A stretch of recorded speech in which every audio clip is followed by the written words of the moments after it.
San Baiskano, I'm Grace Brown. You're watching Talk With Me.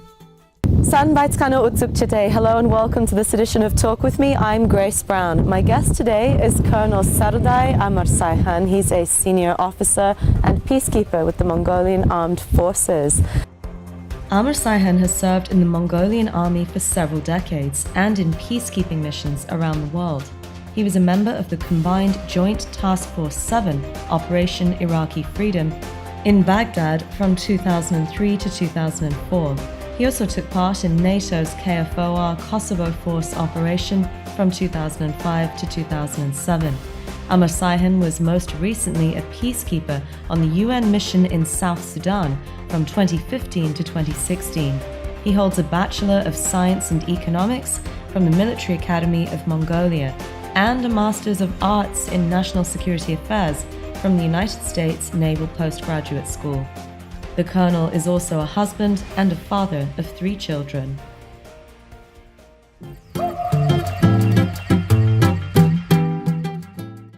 Thank you so much, Saradai, for coming on the program today. It's fantastic to be here at your training facility. First, could you please tell us a bit about yourself and how you got into peacekeeping? Yes, hello Grace, and first of all, welcome to the Five Hills. This is where we have Mongolian Armed Forces, a joint training center. My name is Amar-Saihan Sirdari. I'm a citizen of Mongolia, and I'm in the military. I'm a colonel in the Mongolian army. Currently, I'm serving for the General Staff of the Mongolian Armed Forces as Chief of a Branch. I have been in the military for a long time. I entered the military service in 1985 by becoming a cadet. I went to the Military Academy of Mongolia in 1985. Spent there 4 years, completed the academy program in 1989. And that year, in July of 1989, I was commissioned in the Mongolian Army as a second lieutenant. I was transferred to an infantry unit, and I served with the infantry unit for a couple of years. Then I was transferred to the Army headquarters, and then after that I had a lot of assignments in the military. And yes. You did training, correct? Peacekeeping training in the Netherlands? Yes, I had a number of trainings during my military career. I'm a logistician. My basic branch is logistics, but I'm also an infantryman. I was trained as an infantry officer. I'm also a military intelligence officer, and I'm also a peacekeeper. My last assignment was in South Sudan, 8 or 9 months since I completed my tour of duty with the United Nations mission in South Sudan. Wow. Yeah. Tell us, what does peacekeeping actually involve? Currently, Mongolian Armed Forces personnel are deployed in 6 peacekeeping operations, UN peacekeeping operations, I would say. Our personnel are deployed in Western Sahara with MINURSA. Mostly our officers serve as military observers in Western Sahara, monitoring ceasefire between the two sides. We also have contingents operating in South Sudan. A big contingent, right? A big contingent, yeah. We have deployed an infantry battalion to South Sudan, which consists of 850 men and women. Plus we have staff officers and liaison officers serving with the UN in South Sudan. We have a medical team. It's called Level 2 Hospital, which consists of 68 personnel operating in Kapkaya, in the city called Kapkaya in the Darfur region of Sudan. Plus we have personnel operating in Democratic Republic of Congo? Yes, in Congo, DRC, IBA. It's a United Nations interim force, standing force in IBA, this is an area a border area between Sudan and South Sudan. And we also have military personnel serving in Afghanistan as part of the UN. Peacekeepers act in natural disasters, they act in conflicts. What do they do in these situations to help people there to keep the peace? Yes, in South Sudan, we have a mandate given us by the Security Council. That mandate tasks us to perform 4 critical tasks. The first one involves protection of civilians. The second one is deterring human rights violations. The third one is create conditions conducive for the delivery of humanitarian aid. And the fourth one is, and the fourth task is to provide support to ceasefire agreement between the warring parties in South Sudan.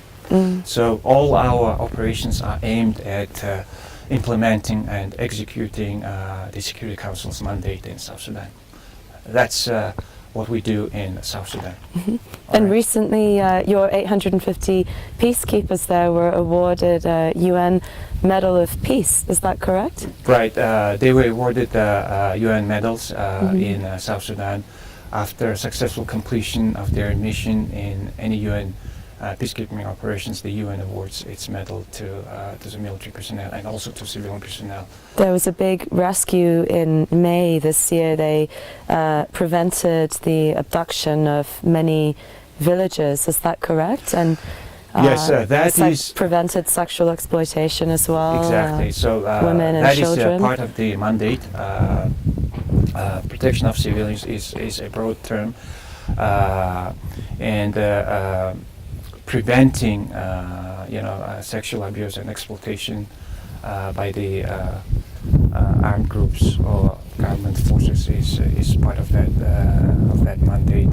And this includes 41 female peacekeepers, right? Tell me about the role of women in Mongolia's peacekeepers. We try to encourage our female service, female personnel to go and serve in UN peacekeeping operations. So our female officers and non-commissioned officers serving in South Sudan, but also in Darfur. I told you that we have a medical team operating in Sudan's Darfur region. Medical team has approximately half of the personnel are females. So most of them are doctors, nurses, and other support personnel. So we, like I said, we try to encourage our female personnel to go and serve in UN peace operations. The female officers are also deployed as staff officers, military observers, and military liaison officers in some other UN peacekeeping operations, including Congo, Western Sahara, Abyei region of Sudan and South Sudan, and also in some other operations around the world. Women play a critical role in bringing peace in those countries, in those war-torn countries, or in the conflict zones, because they understand the fears and concerns of women in women those and situations. children, and also right. Yes, old people as well. And I think that they are more sensitive than we are, men. So that's why we encourage our women, to go with us, to peacekeeping operations. We're going to just take a look at the Joint Training Center here at the Five Hills, where other nations, along with Mongolia's armed forces, prepare for peacekeeping overseas. Yeah.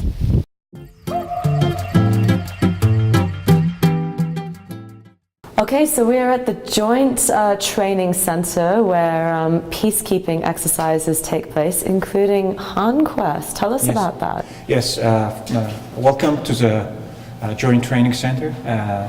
We conduct a variety of exercises, mostly peacekeeping exercises in the center. One of the exercises is called Conquest, and it is one of the biggest exercises for us.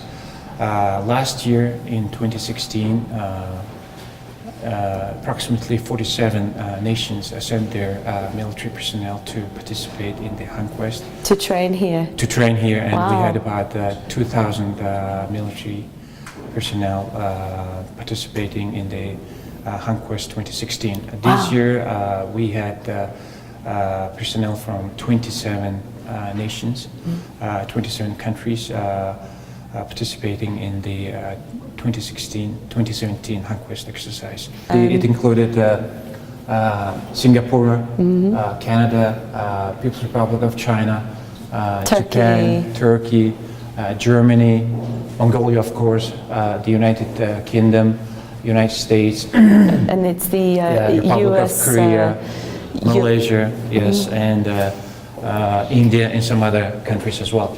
and Vietnam and Vietnam, yes, is Malaysia? also there. Malaysia.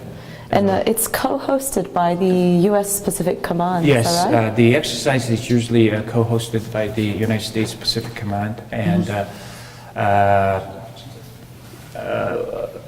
the Pacific Command, and they get funding from the Global Peace Operations Initiative. So it is quite a big event, you know, not only for Mongolia but also for other countries as well. Yeah, Conquest, and what kind of exercises do you guys do together? We do command post exercise for staff officers, and we also conduct field training exercise, and we employ troops, you know, to conduct field training exercises like live fire exercises, patrolling, search and rescue, and some other, you know, to perform some other tasks as well. Like emergency medical treatment responses, as well? exactly. Right. Wow. So this is the place where the Conquest is usually taking place. And how many days does it go? We started the Conquest exercise in late July this year, and it was completed in August. We were talking before about how many peacekeepers Mongolia contributes to the UN peacekeeping missions globally, 950 troops. That's one of the biggest contributions by any country worldwide, correct? Yeah, correct. We are ranked as the 25th largest troop contributing country according to the UN. Wow. Yeah. It is impressive for a country of just 3 million people. Exactly. It's a huge contribution. We are very committed to supporting the UN in its endeavors to keep peace around the globe. That's why, you know, we send so many troops, you know, to UN peacekeeping operations. I would like you to invite to go upstairs, you know, where I can show you some more stuff. Sounds good. Let's take a look.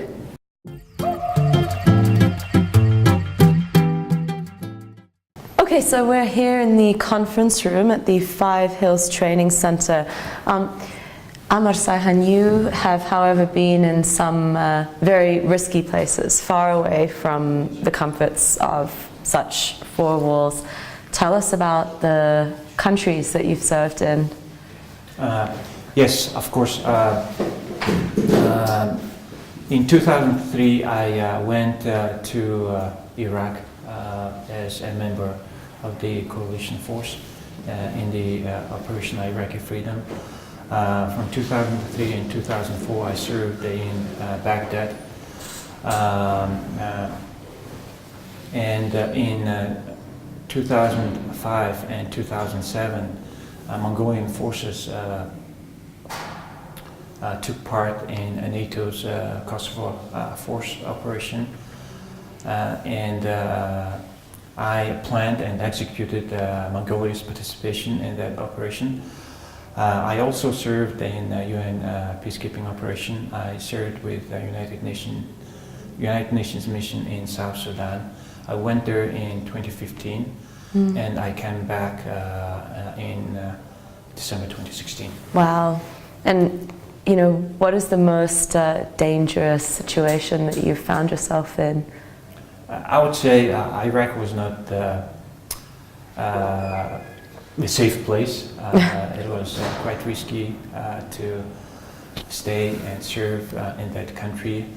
I believe the situation in 2003 and 2004 was not very benign, but fortunately Mongolian military personnel didn't have any casualties during their service in Iraq.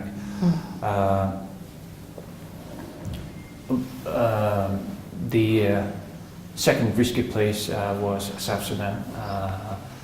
Remember that peace is elusive in that country. Yes. The government troops have been fighting with the opposition forces since 2013, and the peace is not there yet. But I hope that peace will come to that country sometime in the future. So far, we haven't had any casualties in South Sudan as well, but a couple of our soldiers were wounded in action while serving in South Sudan. Wow. Yeah. Have you ever been injured? No, luckily I haven't been injured. But like I said, peacekeeping mission is quite risky business. Yes. So how do you guys protect yourselves clearly very effectively in these hostile environments? Well, there are some procedures and measures to be taken, and that's called force protection measures. So I would say our troops are quite good in providing force protection. And our personnel are well trained in defending themselves and defending others in overseas missions, including the UN peacekeeping operations. Like I said, we are quite lucky, that we haven't had any casualties so far, and this is some of the reasons.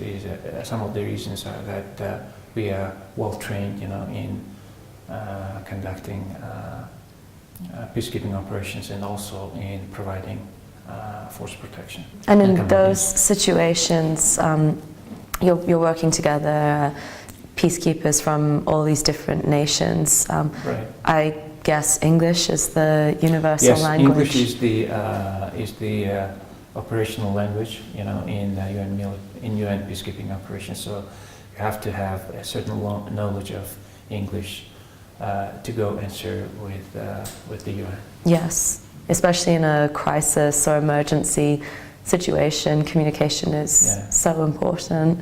You need to know English to go and serve with the UN.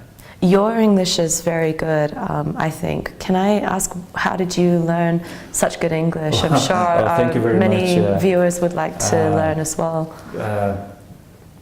I'm not a native speaker of English. I learned English in school, and also I received an English language training in the United States. I went to a place called Defense Language Institute, and this institute is located in San Antonio, Texas. I find it so interesting, the idea of all these different countries and cultures, peacekeepers all working together. Do you think that Mongolian peacekeepers, with their nomadic heritage and traditions, bring something different to the table? We are nomads, right? And Mongolians are nomadic people, and there are some. The nomads have some certain characteristics and improvisation, problem solving. Well, I would say adaptation, and yes. I think we are Mongolian military are good in adapting to the local environments or to the environments in which they operate. So I understand one of your colleagues is going to show us some of the equipment that you guys are working with. Yes, I would like to introduce Lieutenant Colonel Enkbold. Enkbold is a young and smart lieutenant colonel, and he's a very experienced peacekeeper. He's currently serving as the chief of staff of the joint training center here at the Five Hills, and he's going to show some of the stuff that he has to show.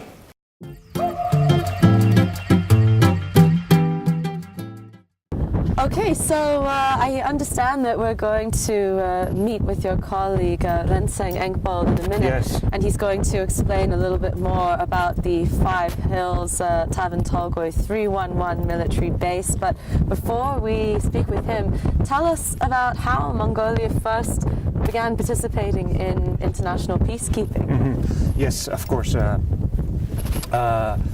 The government of Mongolia and the United Nations signed a memorandum of understanding on contributing military personnel and contingents to the UN peacekeeping operations in 1999.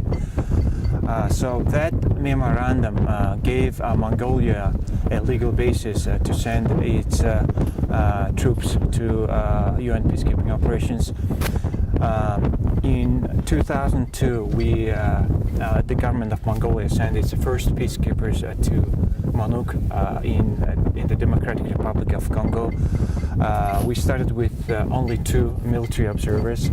Then we increased our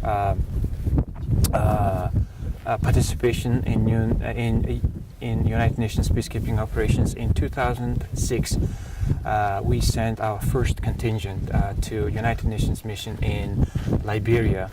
After Liberia, we sent a battalion, 850 men and women, to Central African Republic and Chad to participate in a United Nations peacekeeping mission called MINURCAT.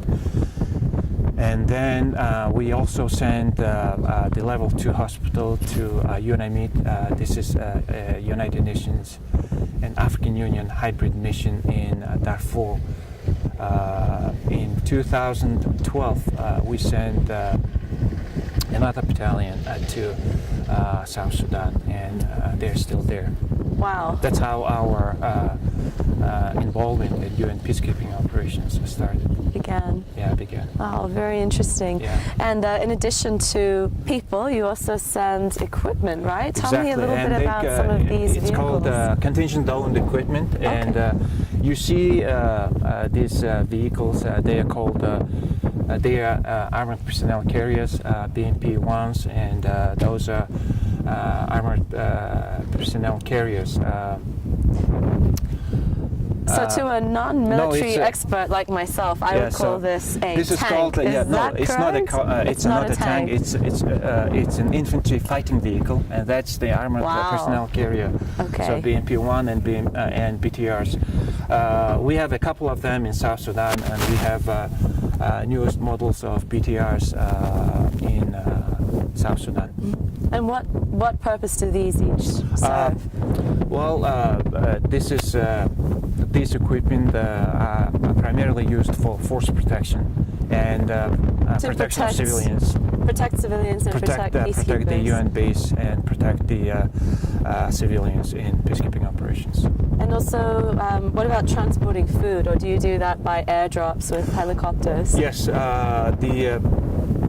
in South Sudan, one part of our task is to secure area for the food delivery.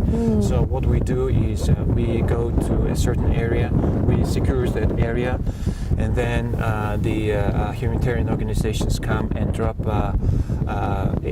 food aid, and we make sure that those food are collected. So these big vehicles are used to clear an area, to secure an area, keep it safe, and also so that the food can be then dropped. And also to keep UN bases safe. Really interesting. Now, Lieutenant Colonel Renseng Enkbold will show you around. Fantastic. Yeah. Thank you so much. No problem.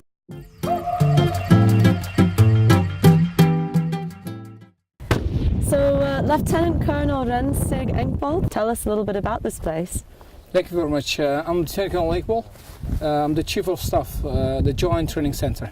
So welcome to the Five Hill Training Center. It's quite famous around Pacific Asian country.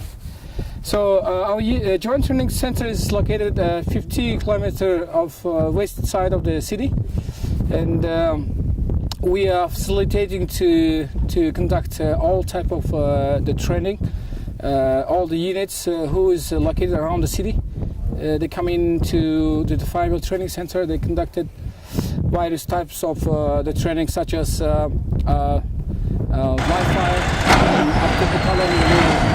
field exercises, and APC and tank driving exercise, and shooting as well. What type of tank is this? So this is one of our the tank T-72 in Russian made it, and that is our main the offensive weapons in which is in our armed forces. And where are these mainly used? So mainly in use in right now in the training purposes, but during the combat wartime, so we use those tanks for the offensive operations. So our all those the units like artillery units and air defense units and infantry units, and those units are coming to train here. So basically, we prepare for them for shooting and driving, and preparing for those troops who's coming to training, conducted training here. I noticed when we drove here, we had to go through several rivers in the car. Do you use those rivers in your training as well? During some peace support operation trainings, like such as Hanquest, one of the major exercise in Asia Pacific area, and during the Hanquest, we train some of our troops in the River Rhine operation, because in the South Sudan, our peacekeepers are during the rainy season, they conducted some river operation. They're patrolling along the river. And rescue as well, I guess, as well. Not really rescuing, but they're just patrolling and delivering some humanitarian aid or supplies. And our training center, one of the main tasks is also preparing for all the troops, peacekeepers who is deploying abroad. We brought them here and conducted the pre-deployment training. As well as we are also conducted some UN standard the courses. For example, UN staff officer courses. Yesterday we finished one of the course, and another one is UN observer course in logistic and CIMIC, civil military relationship courses, and other conferences courses as well. Fantastic. Well, thank you so much, Lieutenant Colonel Engvold, for introducing us a little bit more to the space. Thank you very much for coming. All right, we're going to go back to the main training center now. Yeah.